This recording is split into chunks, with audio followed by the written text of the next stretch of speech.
Really? That sounds tough. Got it, I'll head over right away. For a moment, I thought I had misheard because of the pain.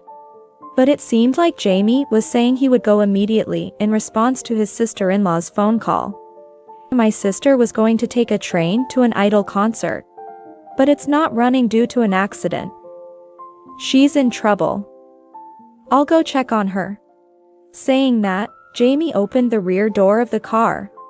You can get to the hospital on your own, right? As I bent over in pain, I was put out of the car along with the luggage. Given your condition, an ambulance should arrive soon. So call 911 and ask for help.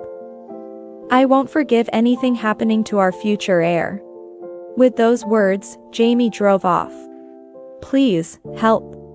The number you have dialed is either out of range or turned off. The number you have dialed is. I repeated the same thing like a machine's voice, hung up the phone, and blocked Jamie's number. I am Claire Bradley, 27 years old.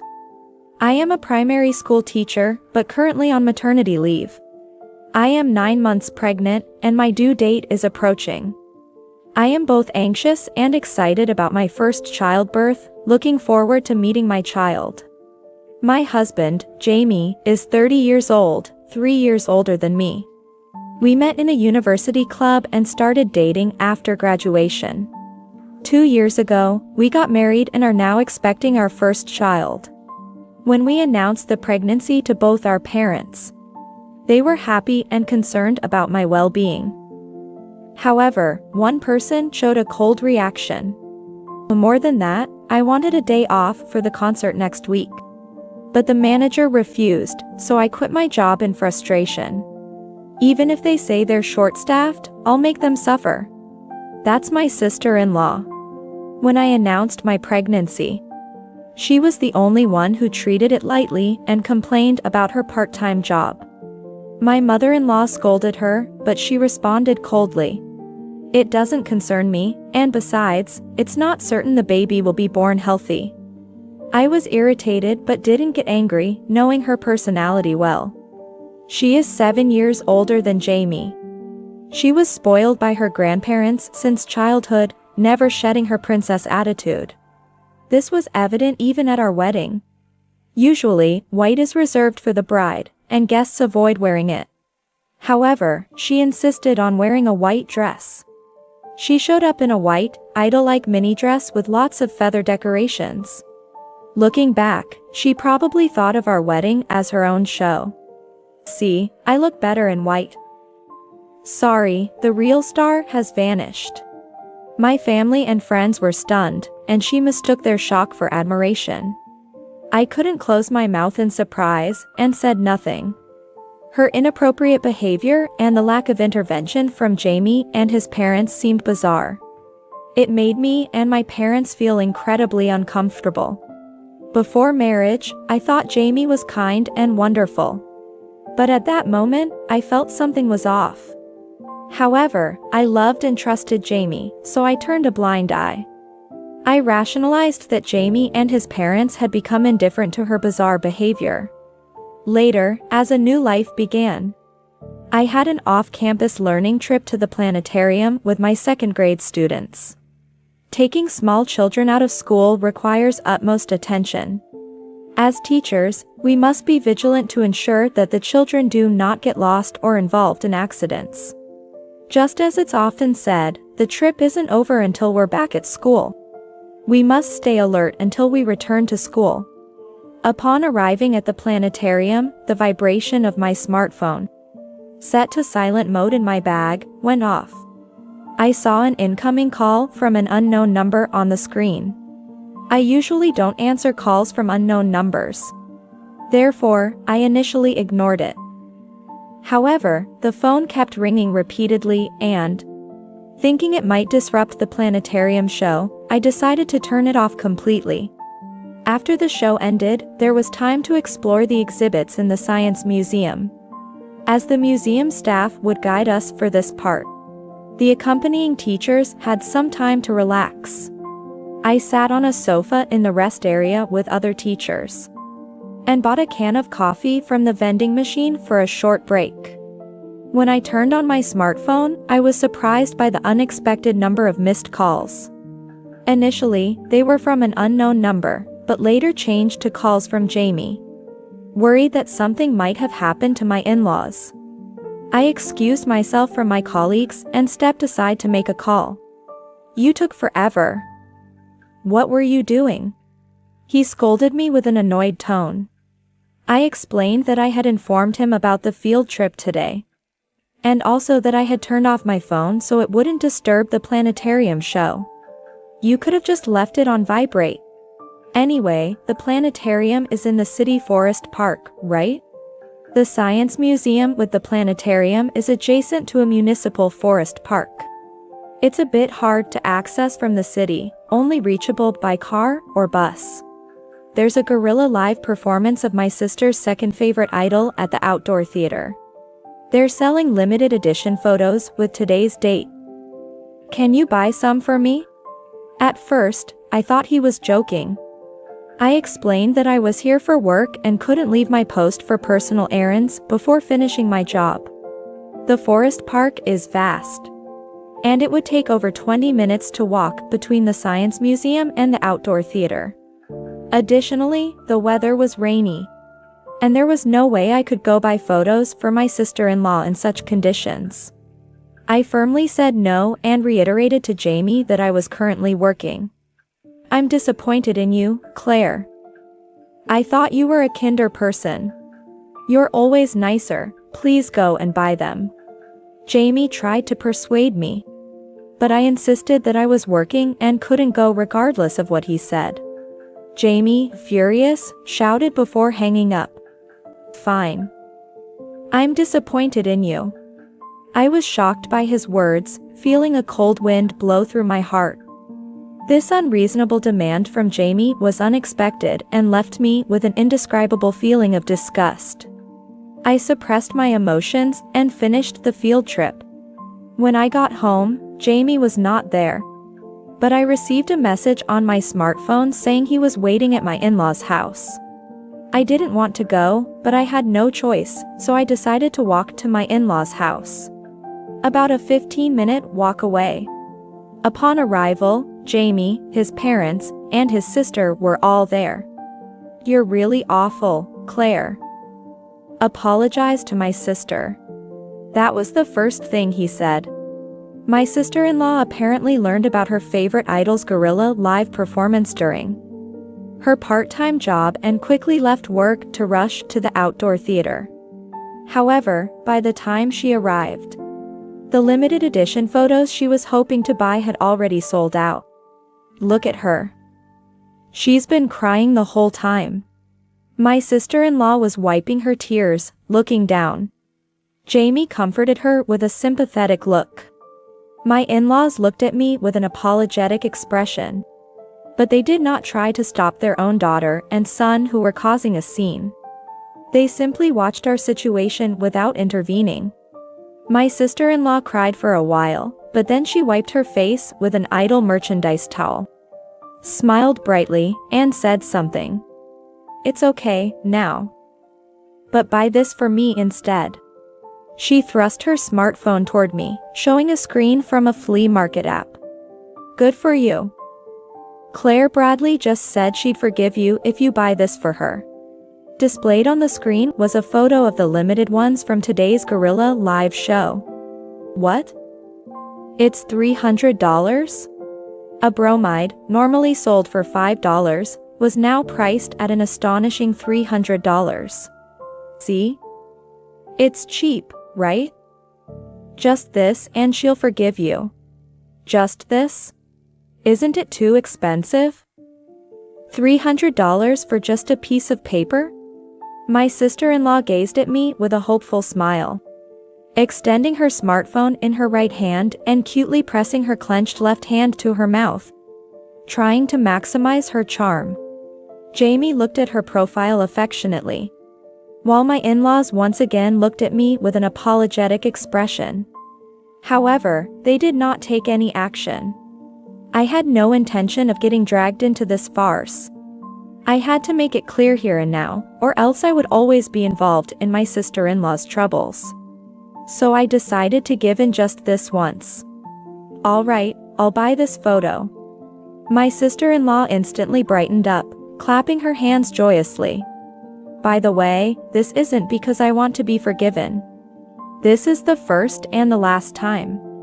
I have no intention of doing anything for my sister-in-law in the future. I swear it in my heart. Hearing this, Jamie and my sister-in-law were shocked, their eyes wide, while the in-laws looked confused, exchanging glances. Afterward, I silently purchased a $300 photo and left my in-laws' house alone.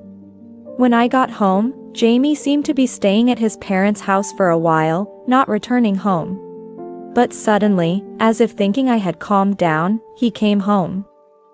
I accepted him quietly. I didn't want to ask what my sister-in-law did with the photo. Nor did I intend to have any more to do with her in the future.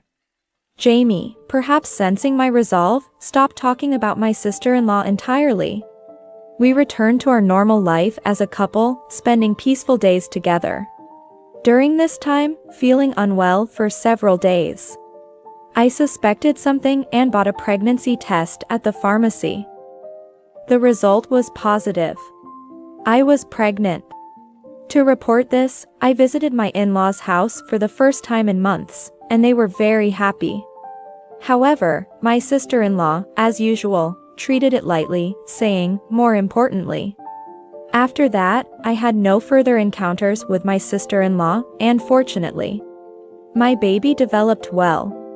A boy was growing healthily inside me. Thinking about him made me very excited about the future. Then came the time of childbirth. Surprised by the sudden water break, I prepared to head to the hospital. Labor pains started soon after. Are you okay? I'll take you to the hospital right away. Jamie gently helped me into the car and drove towards the hospital. In the mix of anxiety and anticipation, having Jamie by my side felt incredibly reassuring.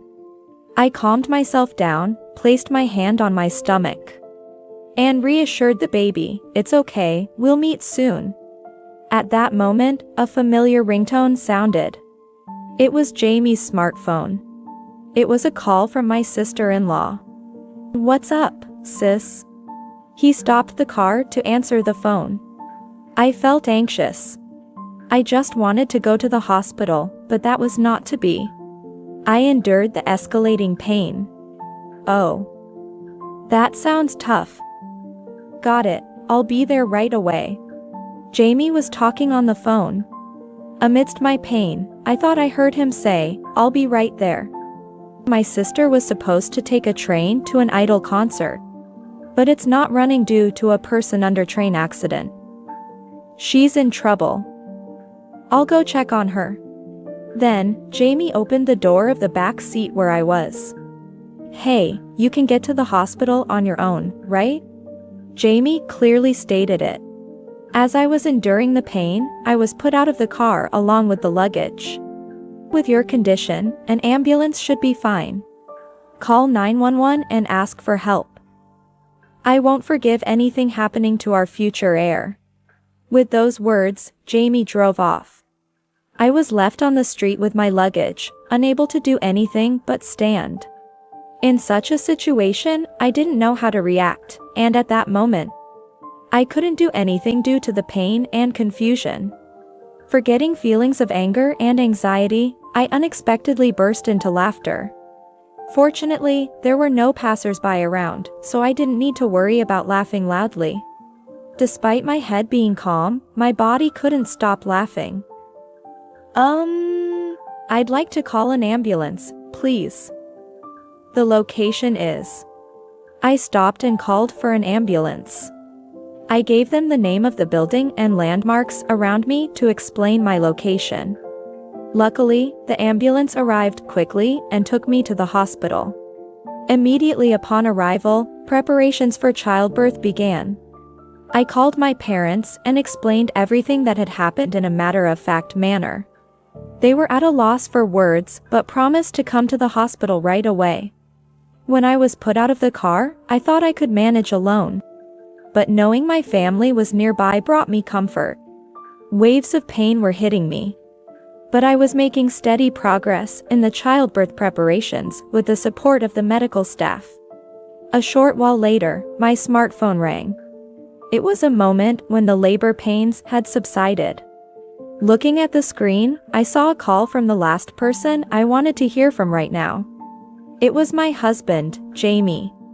I ignored it for a while, but as it went to voicemail, the calls kept coming, so I decided to answer. I didn't care about Jamie but couldn't stand the constant ringing. As I pressed the call button, I heard Jamie's voice. "Hello, Claire. I'm glad you picked it up." His voice had a sense of relief.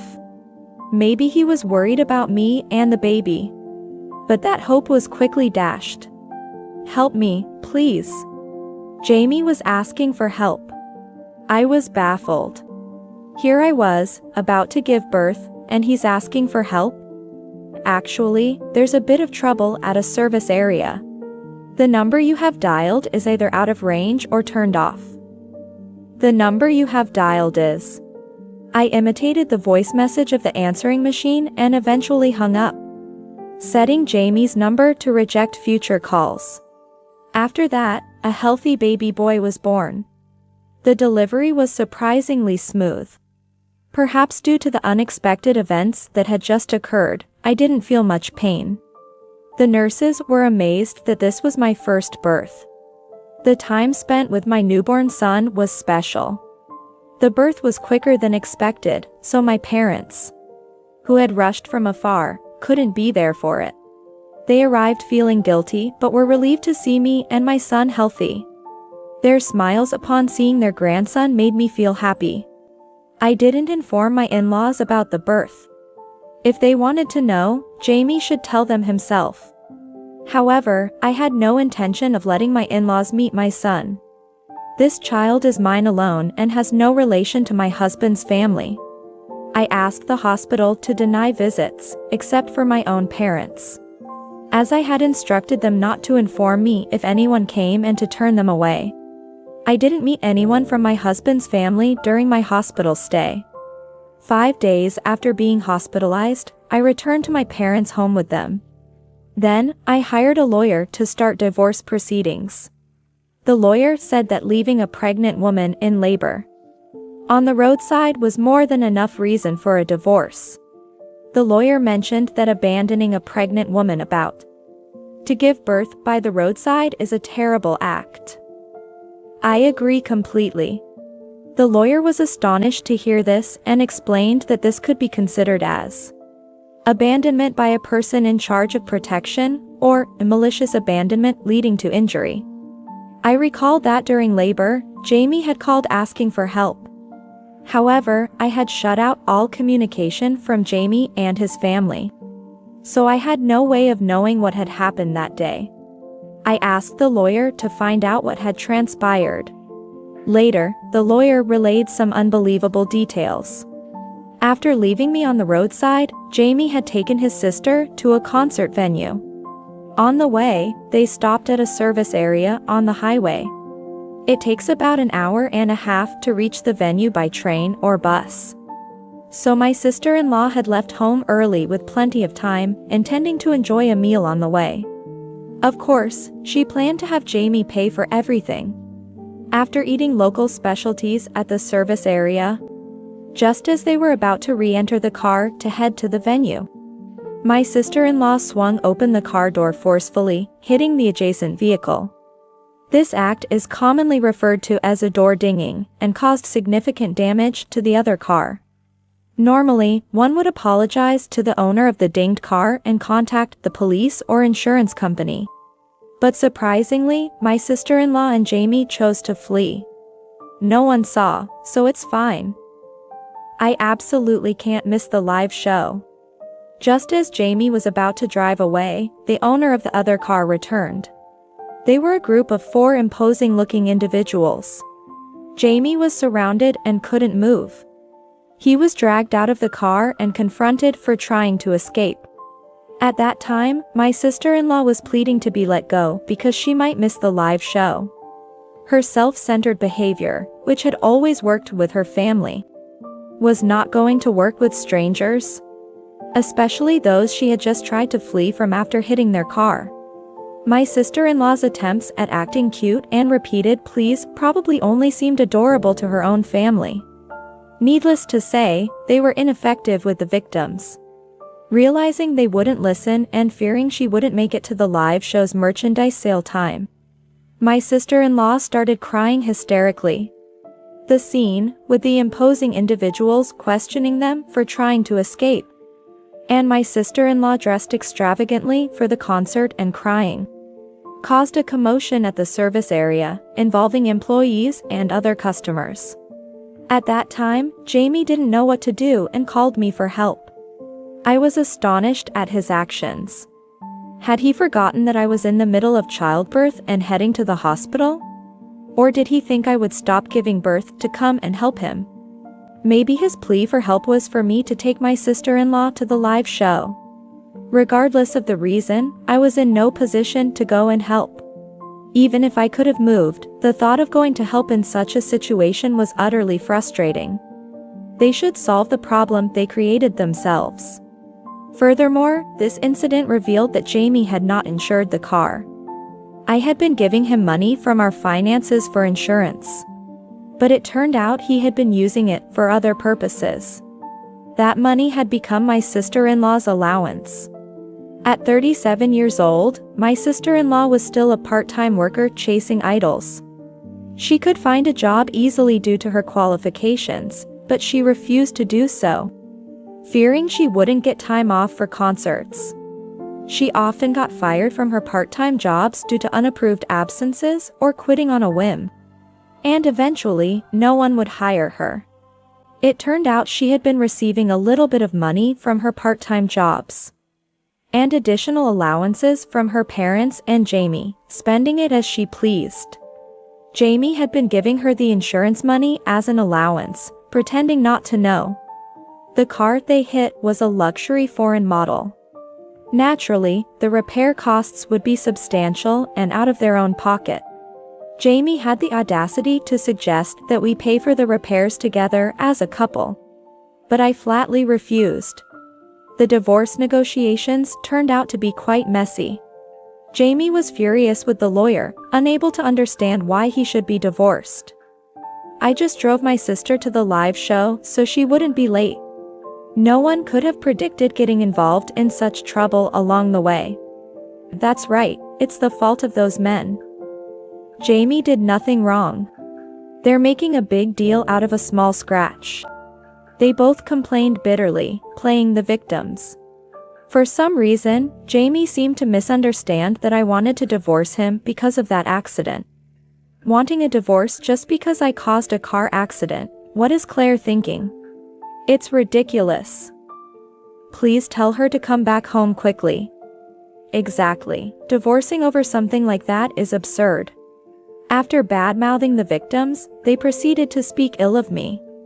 Jamie's parents, while Jamie and my sister-in-law were bad-mouthing me, looked confused and, as usual, remained silent. I could easily imagine the scene as if I had seen it myself. When the lawyer explained that the cause of the divorce was not the accident but Jamie leaving a pregnant woman in labor in the car and abandoning her, they looked genuinely shocked. What, that's the reason? But Claire got safely to the hospital by ambulance and gave birth to the child, right? What's the problem? She's being overly dramatic.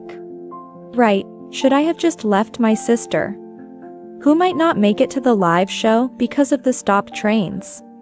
Taking her is the normal thing to do. Jamie confidently asserted this, and my sister-in-law nodded vigorously in agreement next to him. Jamie's parents, it seems, just made troubled faces and remained silent. The lawyer was at a loss for words on how to explain to this troublesome family. The lawyer made it clear that the accident had nothing to do with the divorce, and that it was a matter for Jamie's family to resolve. He explained in detail how terrible Jamie's actions were. despite several explanations. Jamie believed that all was well since I was taken to the hospital by ambulance. And both mother and child were healthy. However, after the lawyer persistently explained that in the worst-case scenario, both I and the baby might not have been safe and that Jamie could have been held responsible, he finally seemed to understand the severity of the situation. Jamie turned pale and trembled as he asked if he and my sister-in-law could be charged with a crime. The lawyer lamented that even after realizing the gravity of the situation, Jamie was still more concerned about himself and my sister-in-law than me and our child. Eventually, the divorce was finalized, although it was a lengthy process. I felt relieved to cut ties with Jamie's family, but Jamie still seemed to hold on to hope, calling me multiple times and sending reconciliation messages on social media. His persistence led me to block him again, but then he started sending letters to my parents' house. The letter said, "I never thought Claire would be angry over something like that. Since we're both safe, divorcing over one mistake is too harsh. You used to be more understanding, give me another chance. It's sad for our son to be an only child, and we should try for a daughter next. Plus, our son is the heir to the Bradley family, so give him back. Then I'll recognize you again as the wife of the Bradley family. It's a good deal, right?" The letter started cautiously but gradually became more commanding. It seemed my sister-in-law had advised him on this, as the letter ended with, "So, my sister-in-law says she's willing to forgive you now, think about it." I had anticipated the letter's tone, but I couldn't help laughing out loud at the final punchline. After that, Jamie stopped contacting me. This was because the lawyer warned him that any further contact would result in an increase in child support. The moment money was mentioned, Jamie quickly gave up, which made me chuckle at his priorities. It seems money was more important to him than his own son. As for Jamie's parents, they were like extras in a movie, never expressing their own will. They never reached out to see their grandson, so I felt no need to contact them. I couldn't trust any member of Jamie's family, so I had them pay the property division and child support in one lump sum. I anticipated they might stop paying midway, and I couldn't bear the thought of maintaining a relationship with them for years. The total amount, including the property division, child support, and car repair costs, was significant. They had to mortgage their house and take out a loan in Jamie's name to pay the full amount as I requested. It's not my concern anymore, but I hope they don't have to give up their home. The amount I received in property division and child support is far from covering the expenses until our son becomes an adult. Once I recover a bit more and my son settles down, I plan to return to my job as a teacher. Fortunately, my parents have offered to help, so we should manage just fine. I intend to raise my son to be a self-sufficient individual with his own will. I don't want him to end up like his father, an aunt who care only about blood ties, or his grandparents who remained silent and without purpose. Although my marriage was disappointing, I am grateful for my son. I look forward to living happily with him as a mother and son. If I find someone in the future who truly cares for my son as their own, I might consider a new happy life with them.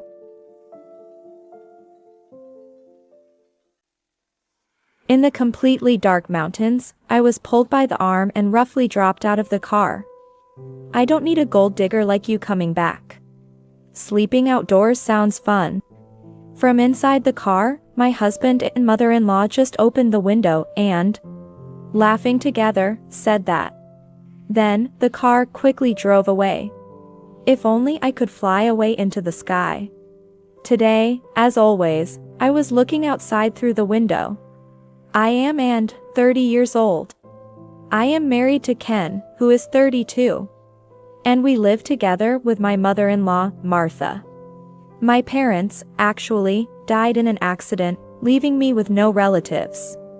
I worked as an office lady and married, but after moving in together, I suddenly developed asthma. The condition was severe, and I became disabled and couldn't work anymore. I said I liked quiet women, but I never said I liked women with quiet health conditions. My husband came home and said this in an irritated tone. His attitude was harsher than usual. That's when I understood. Today is, the 25th. Payday. Normally, with both of us working, we should be able to live a richer life than most. How did it come to this? Thinking about how much of our salary goes to utilities, how much is taken by taxes. My husband was particularly moody on payday. A continuous clicking of his tongue. But what can I do? And while grumbling his dissatisfaction, he lit a cigarette, took a deep drag, and then exhaled the accumulated smoke. Cough. Cough. I choked on the smoke from the Marlboro cigarette. Even the smoke lingering in the room was too much for me. I felt like a piece of smoked ham. Then, Martha also lit her own Winston cigarette, which had been lying on the table. She too inhaled deeply, then exhaled the smoke just like before. Why does she have to imitate even this? I coughed again. Since my husband and mother-in-law smoke different brands, it felt like I was being smoked with a mix of cherry and applewood chips. I can relate to you now, Ham. Watching me cough, both of them looked even more annoyed. This had become a monthly payday ritual. Really. I wish you'd earn at least enough to cover our cigarette expenses. So dramatic. You're coughing from asthma anyway, aren't you? That constant coughing and wheezing is so annoying. A good-for-nothing fox. My mother-in-law took another drag and exhaled a cloud of white smoke. The monthly payday event. A mother and son's joint bride bullying festival. Being criticized for my inability to work and my illness while engulfed in smoke was nothing but torture for me. But when you think about it, we should have questioned this from the start. Is asthma really so debilitating that you can't work? It's just a cough, right? One evening, my mother-in-law started this conversation. Apparently out of cigarettes, she pulled out her wallet to buy more, only to realize she didn't have enough money for them. Her irritation at this discovery triggered the rant. Asthma and a mere cough are completely different. But my mother-in-law continued.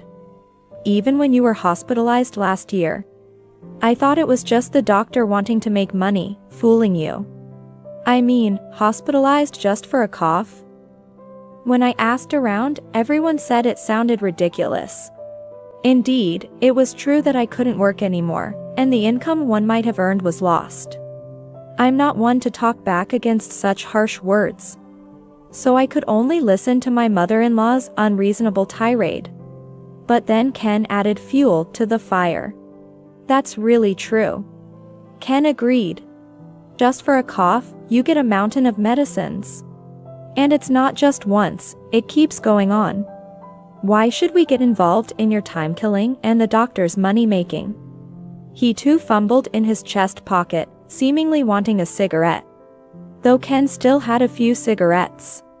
He seemed to get irritated discussing this while being a few short. He kept clicking his tongue. Exactly. My mother-in-law, as if struck by a sudden idea, reached for my bag. She roughly grabbed my everyday shoulder bag and unzipped it. Then, holding it with both hands, she turned it upside down towards the ceiling and opened the mouth of the bag wide, shaking it out. Everything inside my bag tumbled out, scattering in various directions on the floor. From the scattered pile, Martha reached straight for my wallet. What? I felt exposed, as if my privacy had been violated, and was shocked by her brazen touch on my wallet. Is she going to take the money for cigarettes? But Martha's next action surpassed all my expectations. It's crazy to go to the hospital just for a cough. We need to correct this wasteful behavior of the fallen bride. Martha shouted, and from my wallet, she pulled out, not cash or coins, but my Medicare card. I was utterly shocked, as the item she extracted was far beyond what I had imagined. The unexpected sight of my Medicare card left me speechless. Ignoring my stunned and frozen state, Martha proceeded with her next action.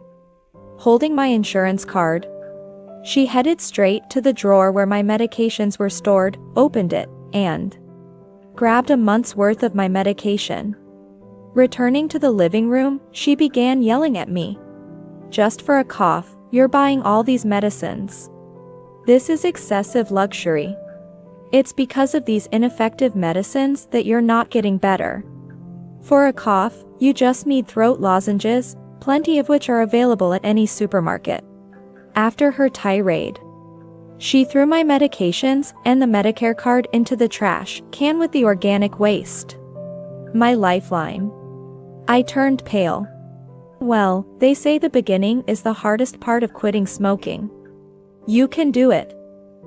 It's quitting medicines in your case, though. My husband grinned slyly. They say quitting smoking starts with candy. Everything begins with candy, after all. I was now receiving guidance from these two people who never could quit smoking, for some reason. Mother's tough love is different, indeed. Oh, and while you're at it, hand over some money for cigarettes from that wallet. All right, I'll take some too. $20 was taken from my wallet, which was then carelessly tossed back onto the floor among the scattered contents of my bag. As I sat down to put everything back into my bag, I watched my mother-in-law and husband praise each other for discarding my medication and taking cigarette money from my wallet. The thought of possibly having an asthma attack tomorrow without my medicine left me feeling breathless with anxiety, and thought, I want to fly away. I want to escape from this place. But it seems that just throwing away my medication and banning me from hospital visits wasn't enough for Martha and Ken. "Just because we're married doesn't mean I have to support someone who can't work," said Ken. "If you couldn't work and had your own family, you'd have been divorced quickly. Like in the old drama. When a factory girl couldn't work anymore, she was sent back to her hometown," added Martha. "The only reason you're here is that you have nowhere else to go to shelter from the rain and wind," they began. "That's not true. I'm not just sitting here doing nothing. I take care of all the household chores." I felt compelled to speak up, even though I'm usually timid. Indeed, I was the one who prepared lunch and dinner boxes for Ken, and I did all the cleaning and laundry. Martha never helped with household chores, but their response was dismissive. "What are you saying? Household chores aren't real work. If you were earning a wage, we could hire a maid with change to spare. A wife who just loafs around the house without even having kids," they said. And the parent-child meeting continued, eventually concluding that I should be grateful just for being given shelter. How can we make her understand her place? Maybe we should just leave her in the mountains. Or on an island. Or maybe bury her underground. This conversation about abandoning me became more serious, and I broke out in a cold sweat. It was no longer a joke. My worst fears were confirmed. My husband and mother-in-law were actually planning to abandon me. Maybe it's time for you to understand your place, to experience it firsthand. They say experience is the best teacher, after all. That's a good idea. They talked about leaving me in the mountains as if it were a school field trip, to make me appreciate being allowed to stay at home. I couldn't let that happen. I desperately resisted. "Wait, I really can't survive if you leave me. I have asthma. I really do appreciate being allowed to stay at home. That's why I do so much housework." But my pleas were ignored. "If you were really grateful, you wouldn't be coughing and making noise all the time," they said. "Seeing the night view will make you appreciate the happiness of home more. And think about how you'll treat me in my old age, overnight," they said heartlessly. And so, I was forcibly pushed into the car by Ken. Of course, at this point, my smartphone was taken away. After a 3-hour drive, in the darkness, I was pulled out of the car and abandoned in an unknown mountain area. Ken slammed the car door as he got back into the driver's seat. I ran and clung to the car, but Ken just honked the horn as if to say, "Don't come near. We don't need a leech like you coming back." Sleeping outdoors sounds fun. From inside the car, my husband and mother-in-law only opened the window to say these words. "Wait, really, just wait." I cried out, almost in tears, but my voice was ignored. With a loud vroom, the window was closed, and then the car quickly drove away. I watched the last light of the car's tail lights until they disappeared, filled with a sense of helplessness. Only when the lights were no longer visible did I look around. There was no night view to see. There was not a single light. I want to fly away. I looked up at the sky. In the pitch darkness, the stars seemed exceptionally beautiful. Without any lights, the sky seemed so close and clear. I opened the zipper of the backpack that had been thrown out with me. As I took out its contents, I took a deep breath. Having my smartphone taken away and being abandoned in the mountains. Did they really think I would kneel down, shed tears, and say, "Thank you for just letting me stay in your house. I'll eat grass to survive. Please forgive me, dear husband and mother-in-law. I'll burn down such a blueprint they had in mind. I'll fly away." Several days later, I was facing my husband and mother-in-law. But not at home. I was in a guest house. A bright room in the guest house. The new, clean floors reflected the sunlight, making the room look even brighter. Such a stark contrast to that dark night. I saw it on TV. Despite the reflected light, he had a terribly pale face, beyond blue to almost black. And he started speaking in a trembling voice, looking down. Opposite to him, I was in a cheerful mood. Just like the weather today. Yes. It was good news, wasn't it? Yeah, it was. I'll show it to you again. The landlady of the guest house had kindly recorded it, and I deliberately played it on the TV. The morning news. Rescued by a drone calling for help. It was featured as a piece of bright news. In the video, I was being interviewed. "Your drone piloting skills were amazing." Yes, I've been into aerial photography as a hobby for a long time. So flying at night wasn't a problem. The reporter asked more questions. "When did you come up with the idea to attach a letter to the drone?" I responded with a smile. I had been planning it since my husband and mother-in-law started talking about wanting to abandon me in the mountains. While showing them the interview, I looked down at the two of them, cowering. How does it feel to have your actions exposed to the whole country? Ken and Martha were trembling, their lips quivering. When did you learn to operate a drone?" he asked in a feeble voice. I chuckled. "Since you started calling me a waste of space. That's when I started thinking about flying away. My desire to fly away grew stronger after my health deteriorated. And I was subjected to their verbal abuse. I would often look up at the sky, sighing. But one day, while I was doing chores, I happened to see a TV program about drones. It gave me hope. I secretly learned how to operate a drone using the money I had saved when I was single. I didn't tell my husband and mother-in-law because I feared they would criticize it as another expensive hobby. You two, who even took away my Medicare card, wouldn't think I'd share my interest in drones with you.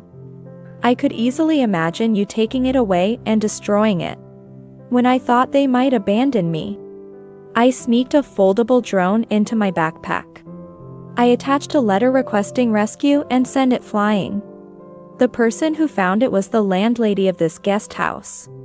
Thus, I was rescued, and the TV picked up my story. The drone rescue request became a topic of interest. People saw me on the news and learned about what my husband and mother-in-law had been doing to me. They turned pale and came here to face me. "Well, it's good that you came here willingly," I said nonchalantly, finally finding some semblance of control and empowerment in this difficult situation. Indeed, behind Ken and mother-in-law Martha, two shadows had been looming the whole time. That was why they were so pale. I never thought it would become such a big deal. Ken exclaimed. "It's just a cough, after all." Martha cried. I thought sleeping outdoors would be enjoyable to some extent. I couldn't help but laugh at their completely inadequate excuses. Without consent? Dragging me into a car? And then dragging me out of it by force? Ken stammered, that was. As he struggled to speak, I gave a nod to the police officers. The officers approached them. Their already shrunken figures seemed to shrink even more under the pressure. "Would you please accompany us to the station?" "What?"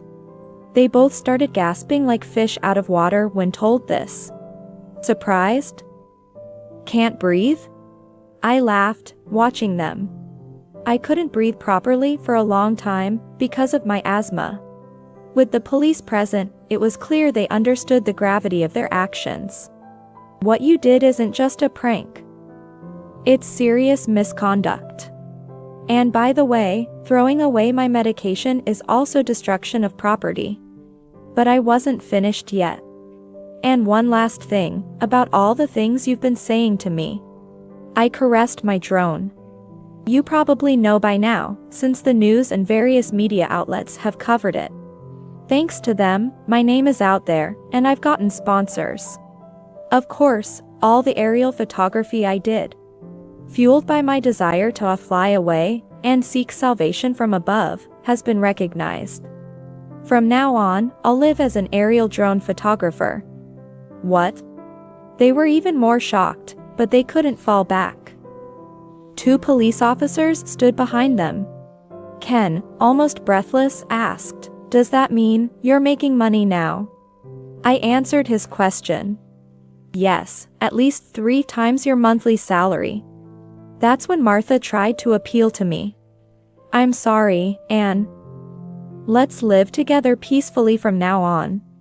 That's the first time you've called me by my name.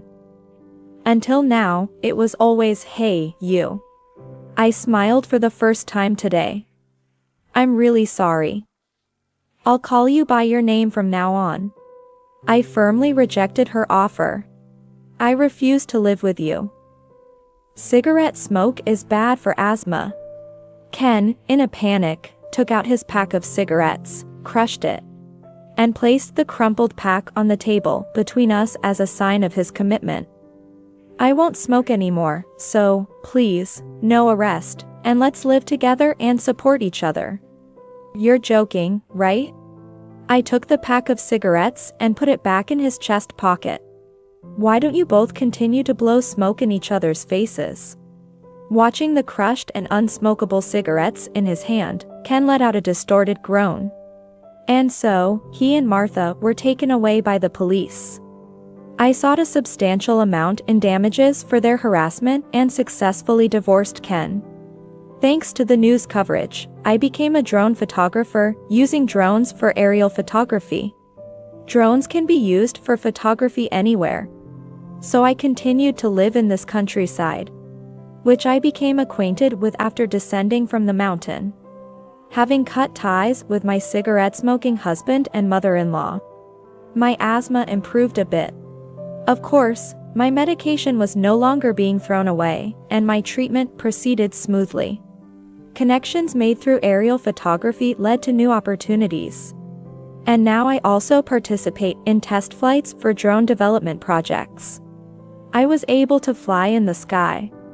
I will continue to fly in the sky. I gripped the control sticks of my drone's remote, ready to soar once again.